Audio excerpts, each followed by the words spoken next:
if your children are participating in our summer school program. Some of you are fully on vacation and your kids are not in summer school and you're just joining because you're engaged parents, and so greatly appreciate that. I was maybe hoping for 20 people and we're already over 70. So this is pretty impressive, and I really do appreciate your willingness to participate in this. What I hope will be not a very long meeting so that folks can go out and enjoy something else today. So I know that there are more people who are joining us, but I'm going to get started in the interest of time. And so Kate's helping me with the slides. So I will ask Kate Cromwell to tee up our slide deck.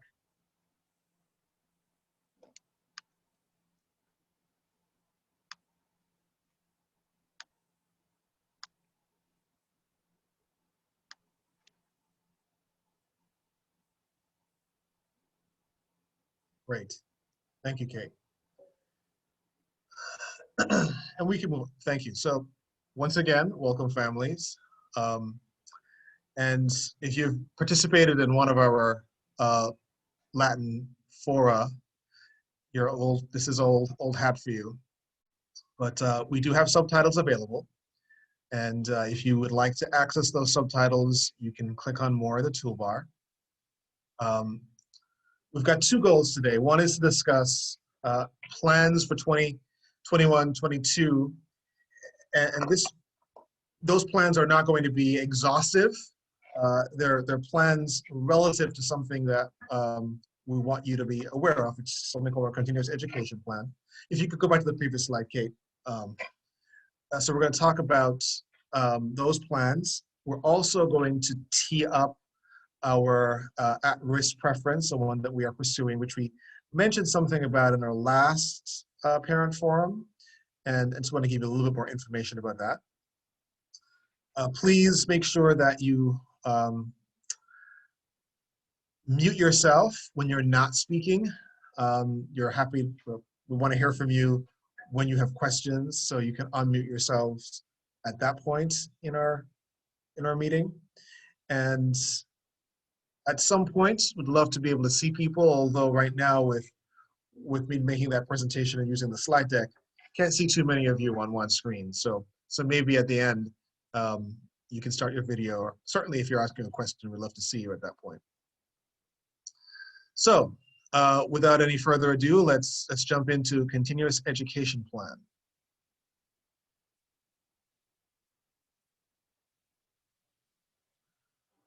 And it looks like we've stopped the slideshow sharing, but that's okay. It looks like this deck is moving a little bit faster than I'm speaking. So if you are attending, if you have a child attending any other school in Washington, D.C., public or public charter school, or if you happen to work in a public or public charter school, you've probably heard about the continuous education plans that each school, public charter and DCPS public school, has had to put together. And these are plans that are being required of us by the Office of the State Superintendent of Education, by OSSE. And to start off with, let's just talk a little bit about what is a continuous education plan. Well, certainly it's not news to you that your children's education got disrupted over the course of the past 15 months. And given that COVID really changed the way that schools operated for a period of time, it is important that as we pivot toward in-person instruction for the fall, and as we think about how we can keep everyone safe, that there are certain criteria that we have to meet, that we need to share with you as our primary stakeholders and primary constituents, as well as with the officials in the city that supervise us, whether that is OSSE or the Public Charter School Board. So what you may not know, because we didn't necessarily share this with you in a formal forum, is that last summer we had to put together something similar. We had to talk about how we were going to provide school in the middle of a pandemic. What we're being required to do right now is talk about how we're going to provide school as we hopefully get to the end of that pandemic, but with still some requirements in place for us to do some things that are different than when school is open normally, and how we're going to make up for any losses that may have occurred during the time that we were in a different mode over the course of the last 15 years. And as it says right here, DC authorities must ensure that schools are continuing to provide education through the pandemic, maintaining quality and equity. What I want to make sure I establish up front, that we're not talking about options for the way we deliver school in the fall. The expectation that has been established by the mayor and that we fully support and that we are fully expecting to be compliant with is that all DC public schools and public charter schools reopen with full-time in-person learning every day of the school week from 2021 to 22. And so in the event that you might have heard rumors that we're not doing that, that is not the case. We are planning to have school in person 5 days a week this fall. Next slide. So as we put together the plan for continuous education in response to a series of questions, actually even before I get to that, I'm sorry. Let me speak a little bit more about the return to in-person schooling at Latin, because for some of our kids, they have not really been in school since March. It's like Miss Carwell lost her connection. She's a person who's running the slides. I can help us out here. She got booted and I'll help us out. I'm going to put these up in just a second. Yes, if you wouldn't mind putting the slides up, that would be great.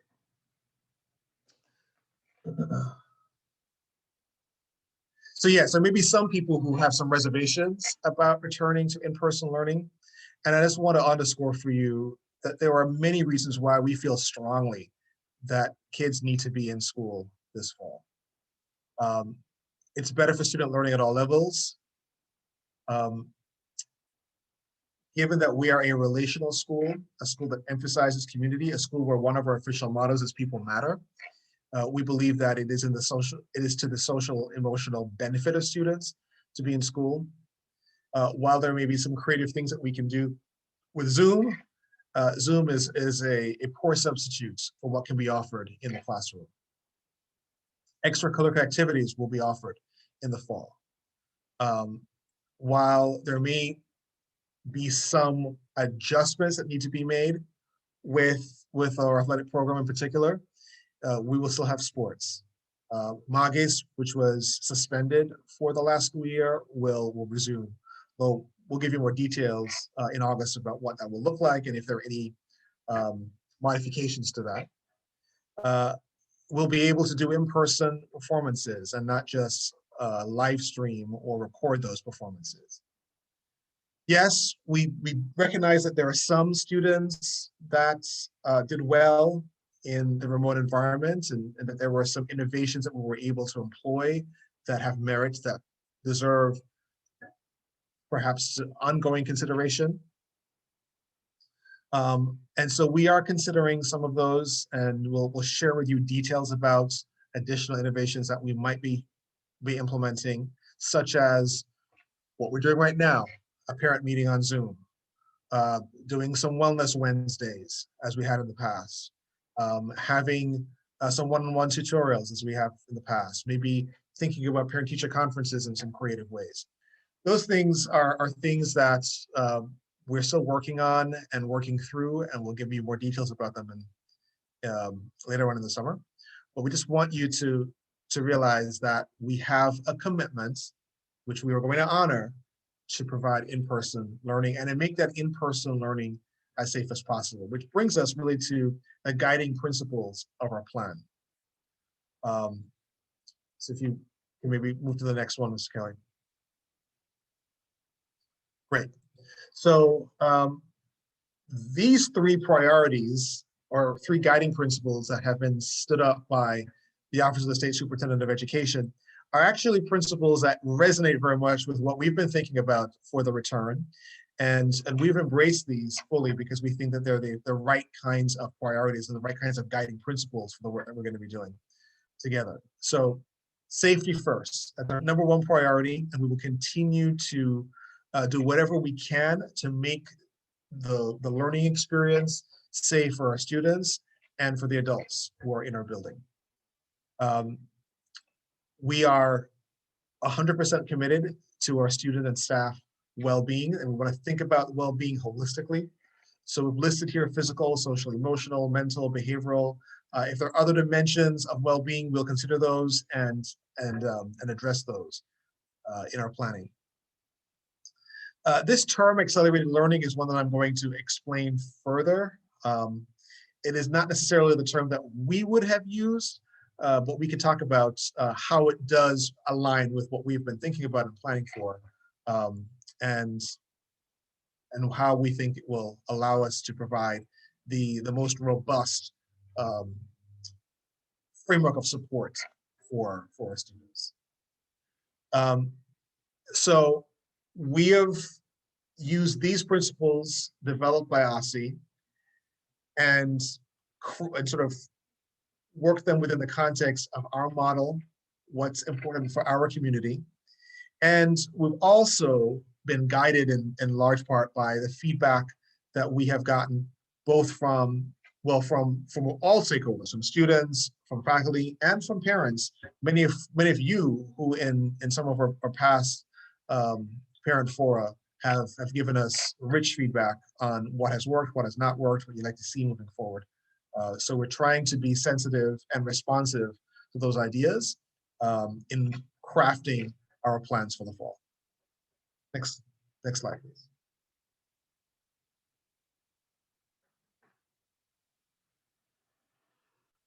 So with regards to safety, we plan to continue with our established safety protocols. Students and adults will be expected to wear masks when they're on campus, but we are relaxing some of the requirements here, so you no longer have to double mask. One mask is fine. We will be checking students upon entry. We will be encouraging social distancing 3 to 6 feet. And we will still be investing heavily in building hygiene and providing opportunities for personal hygiene beyond what was typically in place before the pandemic.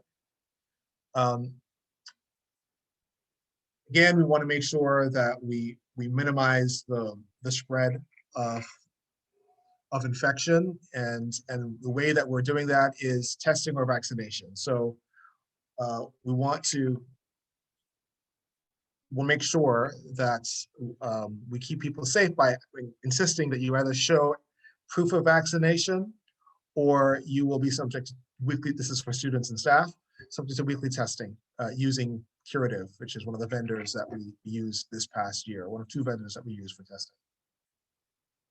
Our positive case protocols will continue, where we isolate anyone showing symptoms and then work with DC Health to trace anyone with contact. And our COVID point of contact will continue to be Martina Fleming, who has played that role and played that role admirably over the course of the past 15, 16 months. Next slide.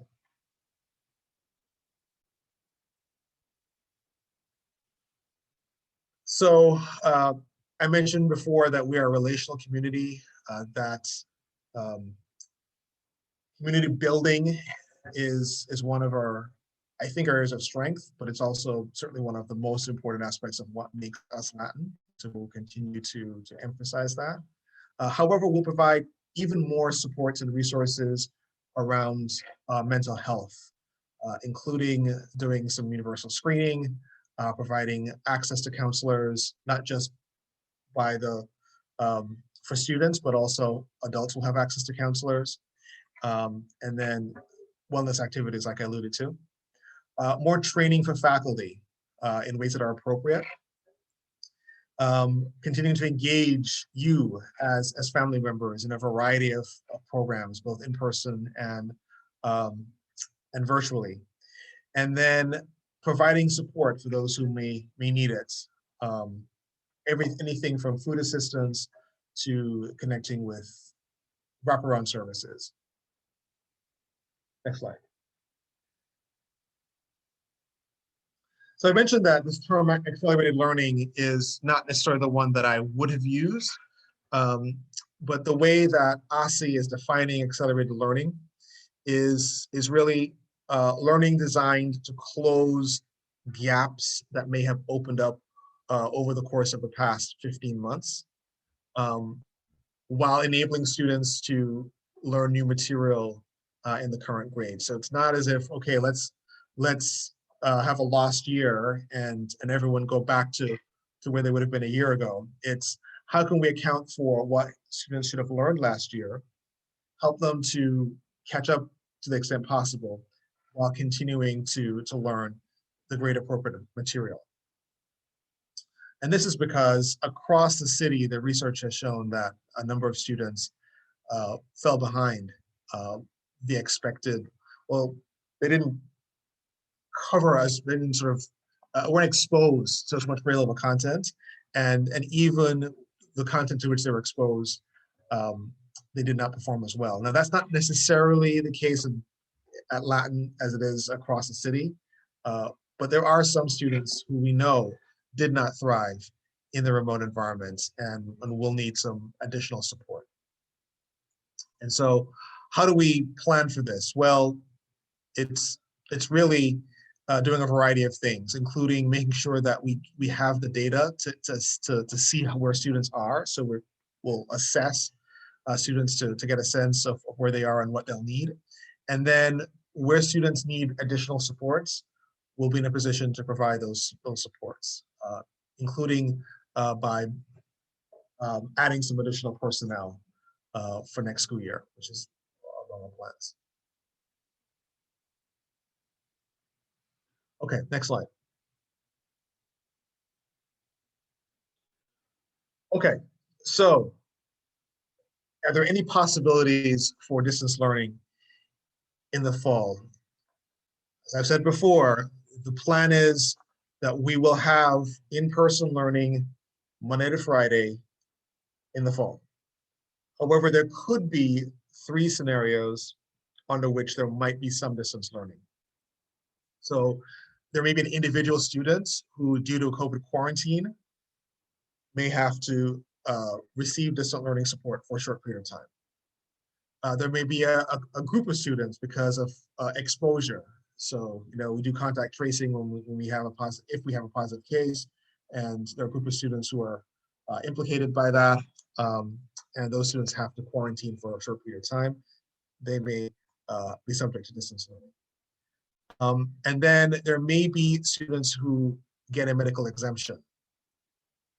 And the medical exemption is one, there's a form that we'll have to fill out.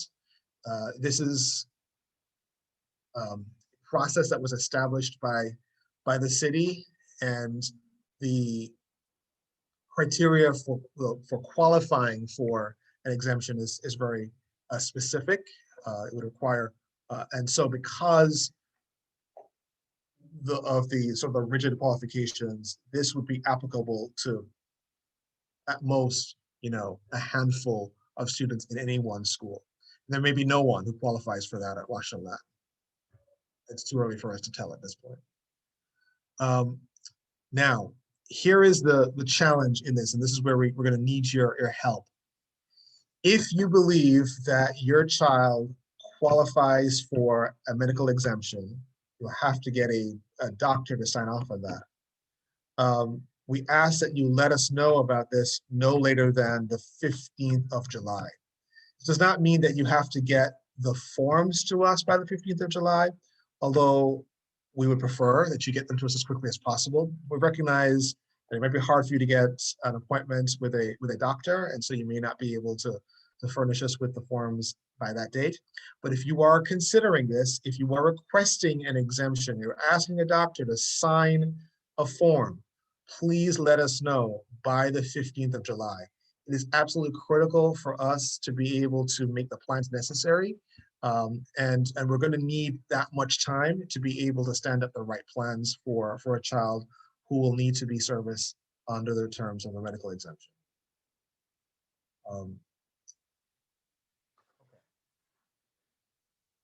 So let's take some questions on this. We do want to talk about the at-risk preference, but I think the next slide is just questions, right, Mr. Kelly? Yes. So let's go with questions. And Mr. Kelly or someone else from our team, if you want to just read what's in the chat, I'd appreciate that, and then we can respond to those questions or comments. So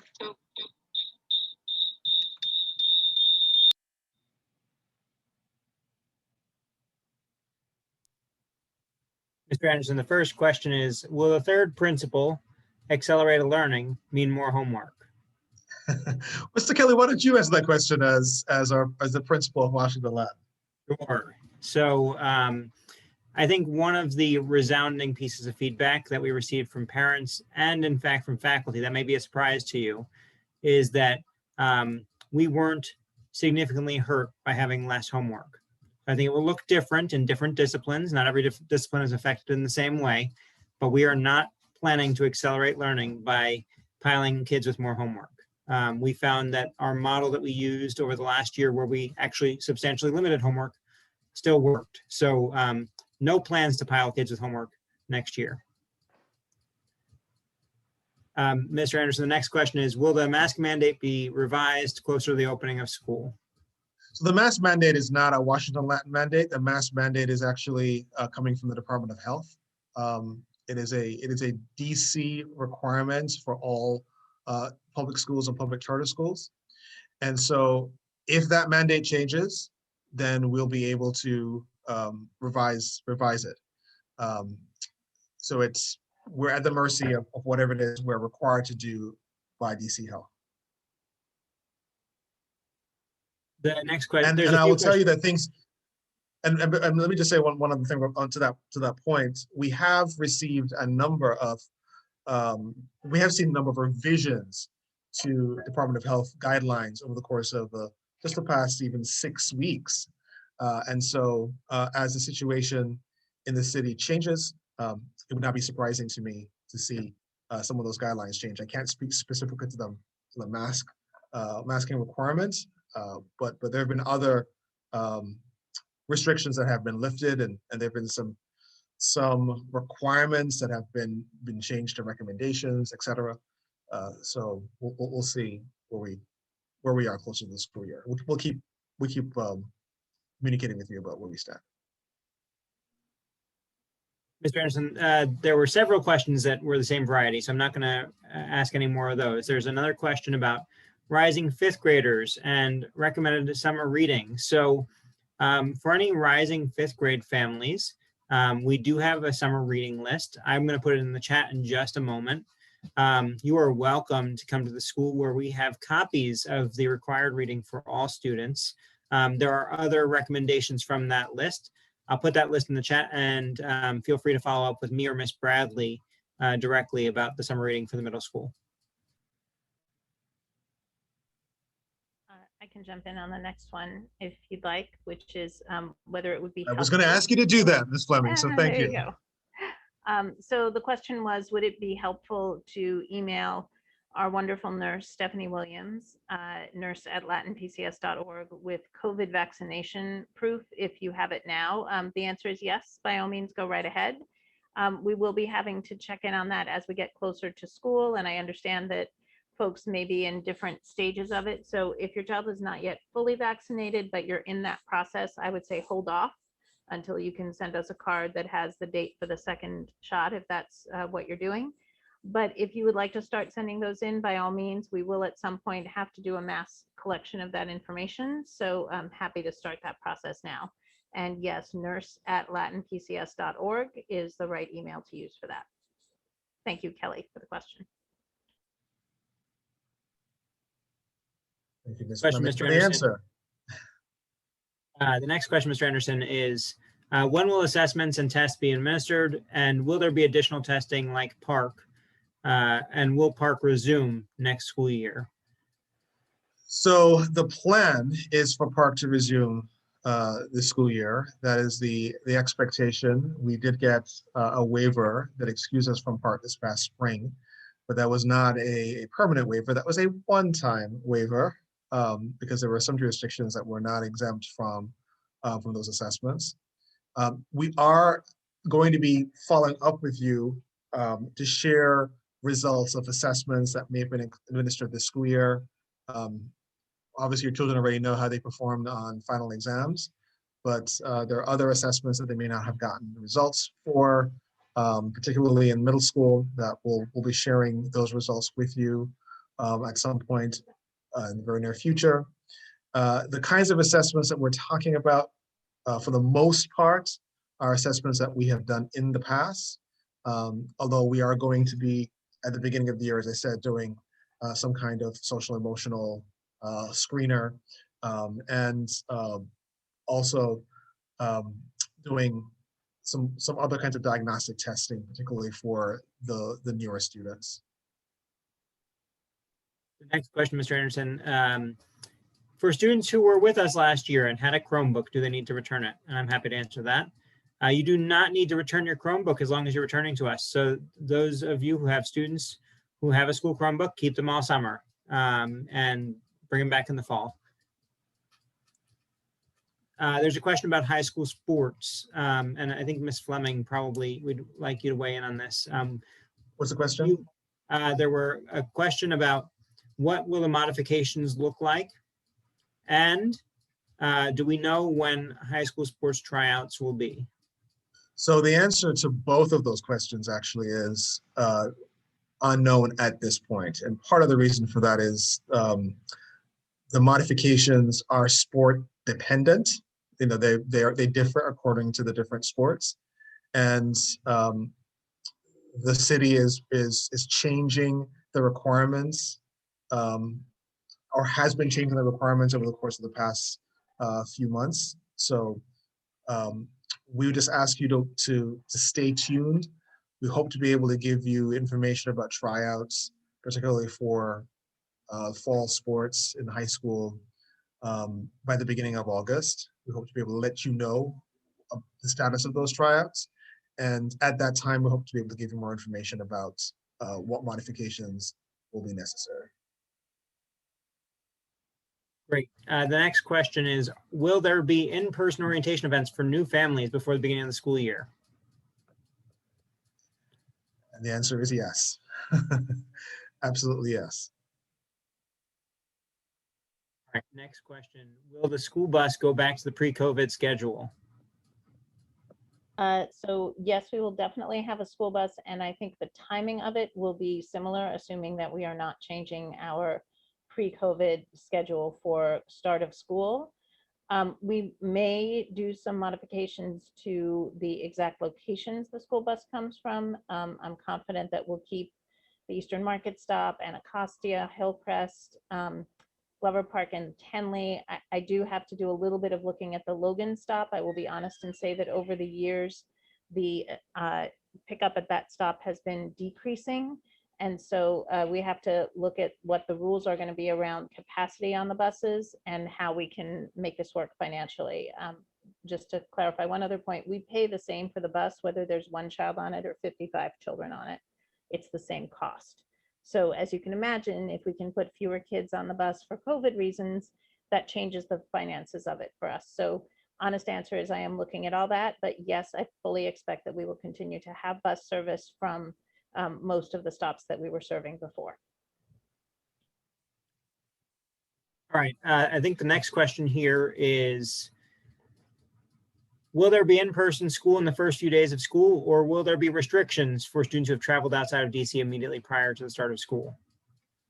So unless there are changes in the requirements from the city, right now, we would not restrict those students from being in school in person. And unless something changes from the guidelines from DC Health, we would not be changing those restrictions. Would not be requiring you to be out of school. Excuse me. There are a handful of questions specific to rising fifth graders, and so I'll share a couple of notes there to answer a few questions at the same time. We have begun Chromebook distribution for rising fifth graders. There was a pickup last week. We are happy to support that in an ongoing fashion. So tech support at latinpcs.org. I'll put in the chat in just a moment. You can write to them to pick it up, but there will be several distribution opportunities as we get closer to school. We did distribution in particular for summer school. And there's a question also for fifth graders about math diagnostic testing. We'll share those at a later date this summer. There will be, we always ask folks to do a summer math work and a summer reading work, and so we'll share that for rising fifth graders later this summer. Another question specific to sports, which is, oh, you know, I'm going out of order, sorry, lots coming in. Will we maintain outdoor classrooms, particularly for the youngest grades, and will we continue to have multiple entry points and temperature screenings at arrival? Want me to jump in on that one? Go ahead. No, we probably will not have outdoor classrooms. If you come to the campus now, you will see that those tents are gone. So we will not continue with outdoor classrooms. We are discussing the multiple entry points option. More to come on that. We're thinking that that might be a good idea, but we have not come to ground on that. And temperature screenings will continue as long as they are recommended. So at this point, the rules have some flexibility on whether we do temperature screenings. We still think they're a good idea, so we are continuing them, but all of this is sort of subject to changes potentially from the Department of Health and OSCE. So we'll follow carefully those recommendations and work within those guidelines. And I'm happy to talk further offline, with Emily if you want to, or with anybody else. A question about preseason for fall sports and specifically for cross country. Do we know if there will be preseason for fall sports? Like I said, we'll be able to give you information both on tryouts and in seasons. If we get it earlier than the beginning of August, we'll share that information with you. But right now we're shooting for the beginning of August because there's still some details being worked out with not Latin, but within the athletic community for the city. The next question is, how will classrooms be set up for the upper school, and how will lunch be organized? Is it in the NPR or in advisory classrooms? Good question, Ms. Fleming. Yeah, so classrooms will be set up. I think they will look not radically different from how they did pre-COVID. The rule right now is that students need to be 3 feet apart as measured head to head. So from the middle of one head to the middle of another, technically. And that will allow us to have rooms set up a little bit more space than they were before. But as you know, especially in the upper school, we are fortunate to have fairly large classrooms and fairly small classes. So obviously there'll be some measuring to be done to make sure that we're in the right frames and regulations, but I think it will look not radically different from how it looked before. How is lunch going to be organized? That is an open question at the moment. I think there will probably be some combination of particular cohorts going into the NPR and other cohorts being in their classrooms. I think we will try to continue with advisory lunch, which is a tradition that we really love at Latin. We will try to keep cohorts together where possible, so that will have something to do with how we organize lunches. But again, I think our goal is to be as close to the pre-pandemic model as we can be while still being within the rules. So I could be speaking out of turn here, but I think my colleagues and I all have our pre-pandemic model in our head as the thing that we are thinking is a good starting place. All right, several more questions, but a few in the 5th grade variety. Students with IEPs coming to Latin, should we send those documents? Please send those documents. You can send them either to me or to Sandra Whitfield, swhitfield at latinpcs.org.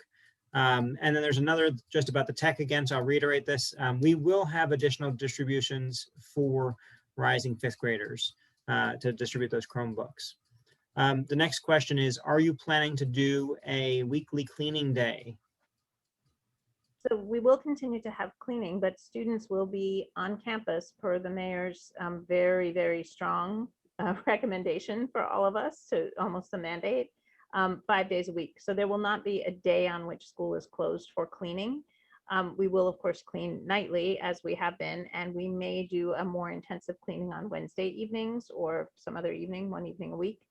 But we will not be closed on Wednesdays for a deep cleaning of the school the way that we were in the fourth quarter. And Mr. Kelly, can I just answer one question that came through? A question about, do you need to make an appointment to pick up summer reading? You do not in fifth grade, not in any other grade.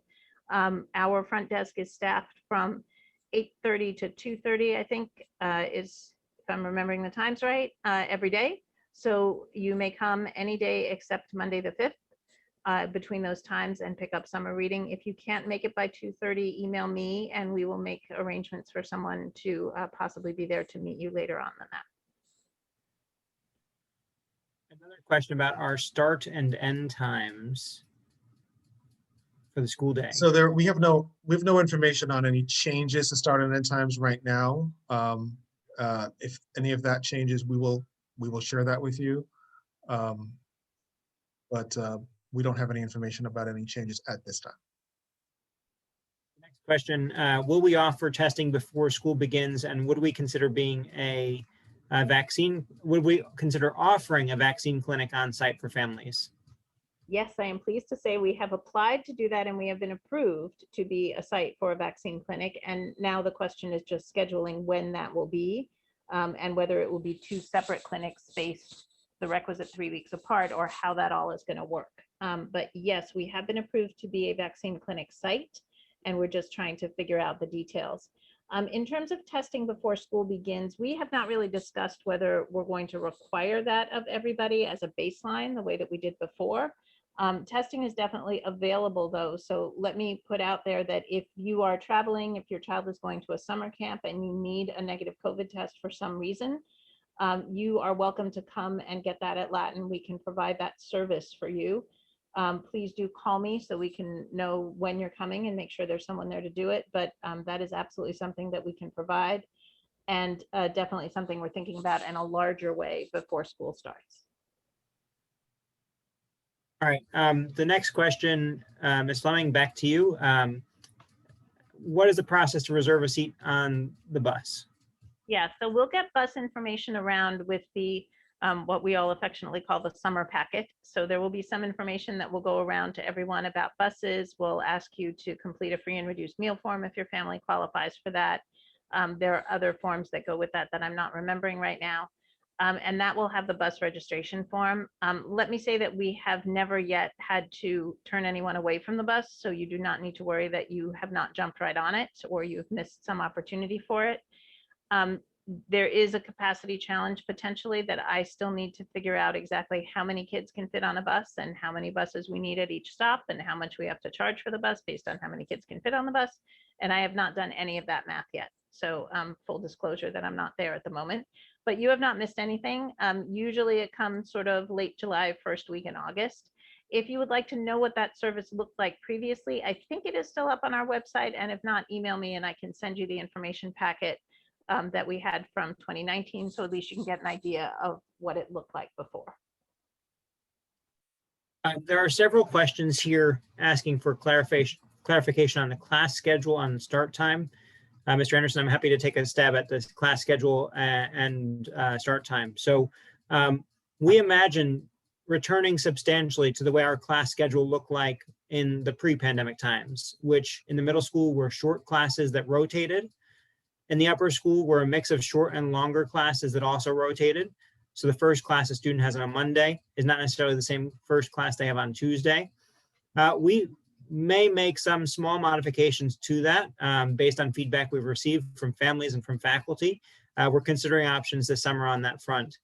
Mr. Anderson, the question about start time, and there was a question here from Mr. Webb about, was there consensus about a later start time? And I would suggest from my vantage point, having sat in several family forums, there's not consensus about that topic. and particularly because of sports, but I'll let you answer, Mr. Right. Anderson. About the So start time. when I said right now there are no changes, I'm referring to pre-pandemic start and end times. That does not mean that we're not considering and discussing the possibility of changes, but we have nothing to announce right now. If there will be changes, we will share that with you. We do recognize that there are some who had a preference for changes. Part of the reason why we had to have a later start time in the fourth quarter is because of the way in which we managed the entry to school. And so we're taking that into account as we think about what changes are possible. But we do have some constraints, particularly at the upper school level, with the start of sports and when sports can begin. We don't have the kind of flexibility with the end time of the day in the fall and the winter that we do in the spring. I'm going to go out of order just slightly. There were several questions about what is the pre-pandemic start time. Our pre-pandemic start time was 8:10 a.m. 8:10 is the start of advisory. Another question here, will there be a uniform sale this summer? And I think Ms. Cromwell was having tech difficulties. I was, but thank you. And I'm really sorry about that, folks. I only lose power on Zoom calls, it appears. Anyway, the short answer is yes. We will have more used uniform sales. I think Miss Lewis may have been maybe on the call, and also Lisa Williams, who's going to be our PFA president. So short answer is yes. Yep, we are going to have one more sale before the school year starts for sure, Kate. Thank you, Lisa. Good to see Yeah. you. Nice to see you. Okay, thank you. All right, Mr. Anderson, we can keep going with questions. They keep coming. So Yes, I would, let's maybe take one or two because we do have one more thing we need to share, and we've got some slides for that and probably some questions about that. I recognize I've given this more time because I know that people are anxious about what the fall will look like. Note that this will not be the last opportunity for you to get information about this. We will share more information in writing, and we will also have another parent engagement opportunity on Zoom before the school year begins.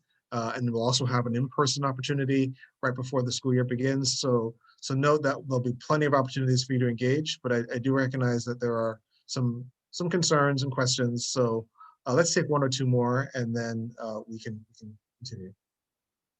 more schedules, more questions of the schedule variety that we can just clarify a couple things real quick, and then one bigger question. So schedule, pre-pandemic, 8:10 start, 3:15 close with a tutorial that was directly following the end of the school day until 3:40.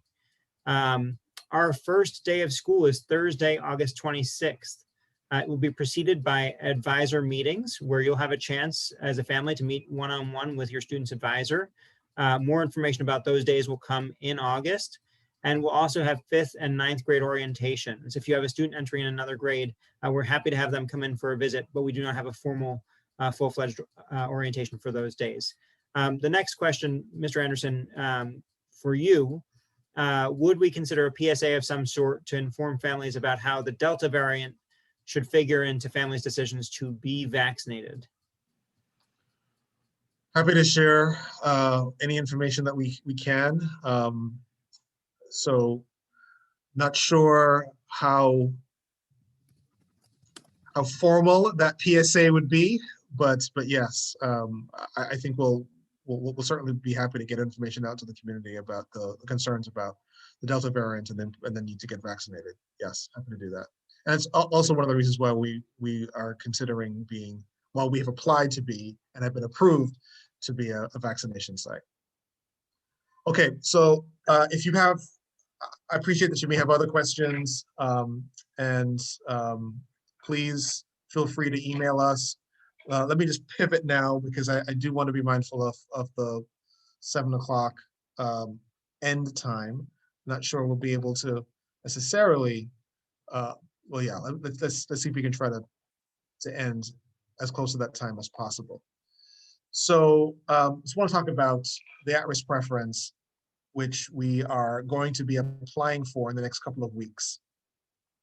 And just to give you some information, this does not apply to the 21-22 school year, but beginning in the 22-23 school year, public charter schools can offer an at-risk student admission preference. In addition to the preferences that already exist, sibling preference, faculty children preference, and accepted student sibling preference. There are a couple of other schools that have, based on their charters, other preferences in play, but this is applicable to anyone who applies for a preference.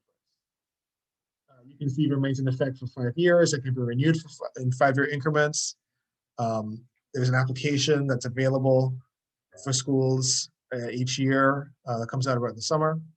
And if a school is approved, the school must implement the preference within 2 years following the approval, otherwise they'll have to reapply. What I want to show you here is just some numbers.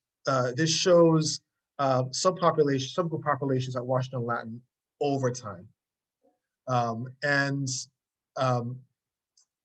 can get into some of this a little bit later on, but I want to compare what you've seen there in terms of how our population has changed over time to the at-risk student percentages in both DC charter middle schools and DC charter high schools.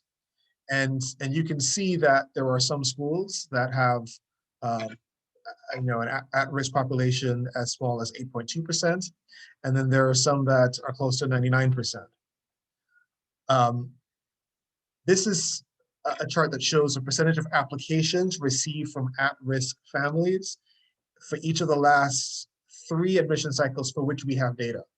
And we don't know when a child applies because that information is not made public until My School DC gives us a follow-up report 6 months after the application cycle has completed. But for the last 3 years for which we have data, you can see the percentage of at-risk families applying for spots for their students in grades 5 through 12. 10 to 12 is sort of misleading because we don't accept students in those grades. But obviously grades 5 to 9 are more relevant. So as we're thinking about this at-risk preference, we're thinking about next school year as a planning year. Couple things. One, the idea is to submit this application, get approved for a preference, and then make a decision about how we want the preference to operate both at our current campus and then the new campus, the second campus that will be opening up a year from now. And the plan is given a variety of factors, we might have a different percentage of at-risk students in the preference for the new campus versus our current campus. And we're not at a place right now where we can even share what those percentages would be, because that's something that the board will decide on and that we'll share with you. And certainly before we make any decisions about our current campus, we'll have another conversation with you as parents and let you know what we are considering. And that consideration wouldn't happen until sometime in the fall, probably in October, late October.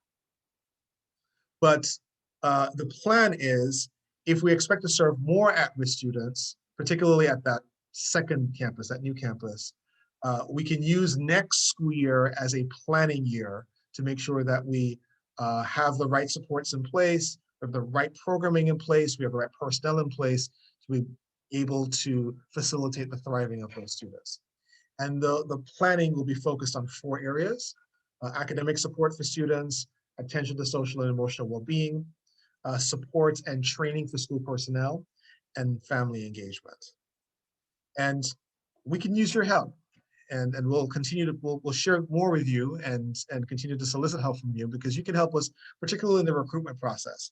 You can help us in getting the word out to families who may have children who are designated as at risk, and encourage them to apply.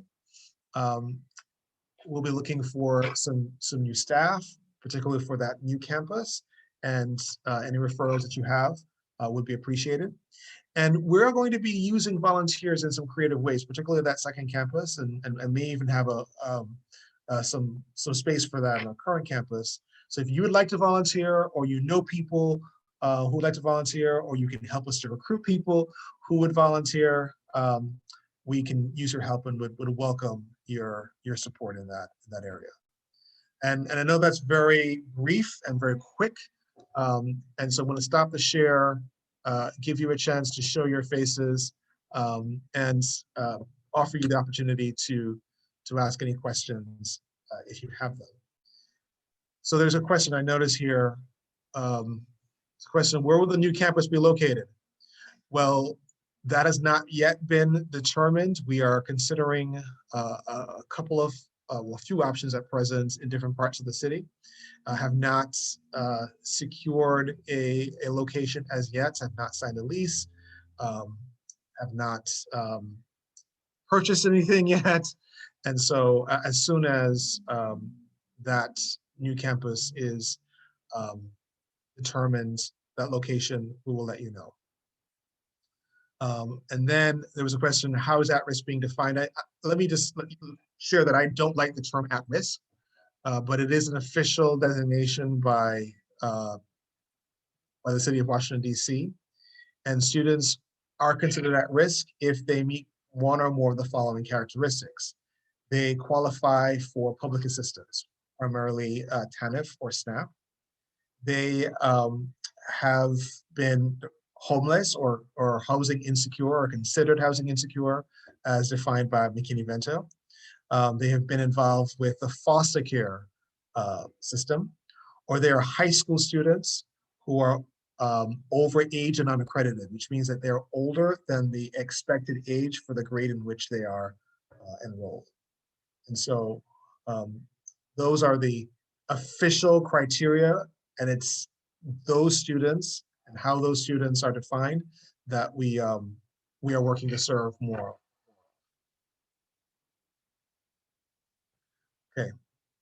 I didn't see all the questions that popped up in the chat while I was speaking. I only saw a couple, so I don't know if anyone. Yeah, Mr. Anderson. You answered the first two. The next question is this a number of seats that will be reserved, and how do we think it would affect the sibling preference that is currently in place? So we did we engaged the services of a third party to run a little experiment. And in running that experiment, if we'd had an at-risk preference in place for Washington Latin this past year, it would not have had any impact at all on the sibling preference. And if you look primarily at our 5th grade and our 9th grade, those are the 2 grades that are sort of our major points of entry to the school. Let me just use 5th grade. 5th grade, we accept and enroll 95 students each year. If we sort of look at a typical year, typically anywhere from 30 to 40 of those seats are sibling seats. So that leaves, you know, the majority of that class available for general admission. And we right now can't say if it's a reserved number of seats or if it is a percentage. That is still being worked out with my school DC, as well as early consideration by the board. But we ran a variety of different scenarios. So we did scenarios where we had a percentage, and we said, well, for the sake of argument, what if we had, you know, 20%? And we did another scenario where we said, what if we set aside 20 seats? And not that we're going to be doing either one of those things, but we just sort of did those scenarios and ran them and said, well, how would it impact the sibling preference? Had no bearing on the sibling preference.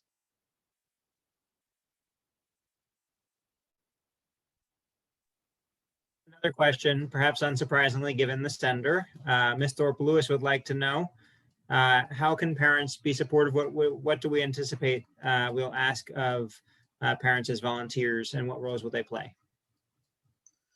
So we can give you a lot more details about that, but besides parents volunteering to go out and be part of our recruiting team actually going and visiting certain neighborhoods and being a part of info sessions in various communities, because we want to do a lot of our recruiting not on site at Washington Latin, but actually go into neighborhoods and bring Washington Latin to them and encourage them to come to us.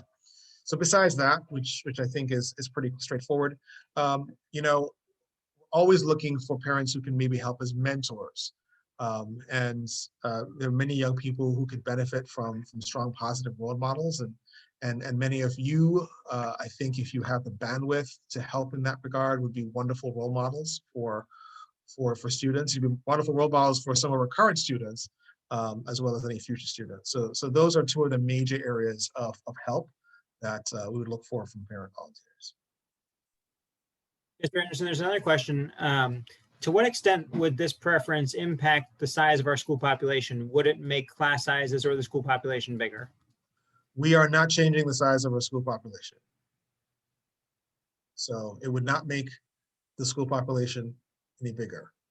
There is a scenario, unlikely, but there's a scenario if we were to say, reserve a number of seats and those seats weren't filled, we might have a smaller population, but that is incredibly unlikely, and I would say almost impossible that would happen. But we're not increasing the size of the school population. We decided that we were going to open a second campus to respond to the demand and also to respond to what we felt was a perceived need for more students who may not have received the kind of supports that they were looking for elsewhere, to be able to get that from a second Washington Latin.